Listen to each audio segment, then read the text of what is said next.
بانی P T I کا x account بند کرنے کی درخواست میں جیل سپرنٹینڈنٹ کا جواب سامنے آ گیا۔ سپرنٹینڈنٹ اڈیالہ جیل نے بانی کے ایکس اکاؤنٹ کی جیل سے آپریٹ ہونے کی تردید کر دی۔ رضوان غازی اسلام آباد سے ہمارے ساتھ موجود ہیں۔ رضوان، بتائے گا اس جواب میں کیا تحریر کیا گیا ہے؟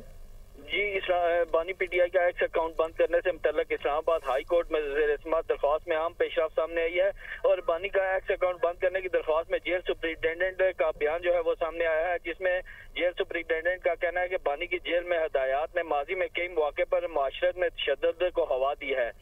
اور اپنے جواب میں سپرنٹینڈنٹ اڈیالہ جیل نے بانی پی ٹی آئی کے ایکس اکاؤنٹ کی جیل سے آپریٹ ہونے کی تردید کرتے ہوئے کہا ہے کہ بانی پی ٹی آئی جیل میں سخت سرویلنس میں ہے اور بانی اور ان پر تعینات سٹاف کو مستقل سرچ کیا جاتا ہے۔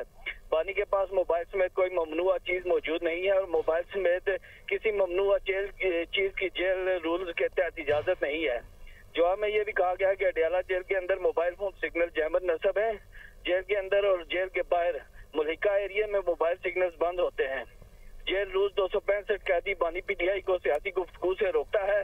جیل ٹرائل کے دوران بانی سے اس کی فیملی اور وکلا ملاقات کرتے ہیں۔ قانون کی خلاف ورزی کرتے ہوئے وہ قیدی بانی کے ساتھ سیاسی بحث مباحثے کرتے ہیں، اور بانی کی سیاسی ہدایات نے ماضی میں کئی مواقع پر معاشرے میں تشدد کو ہوا دی ہے۔ جیل سپرنٹینڈنٹ کا یہ بھی کہنا ہے کہ بانی پی ٹی آئی کا ایکس اکاؤنٹ جیل سے نہیں چلایا جا رہا ہے۔ بانی کا ایکس اکاؤنٹ جیل کے باہر سے ہی کوئی آپریٹ کر رہا ہے۔ موبائل اور انٹرنیٹ کی سہولت جیل کے اندر بانی کو دستیاب نہیں ہے، اور بانی کو صرف جیل رولز یا عدالتی احکامات کے مطابق ہی سہولیات میسر ہیں۔ جی ٹھیک ہے رضوان، بہت شکریہ آپ کا۔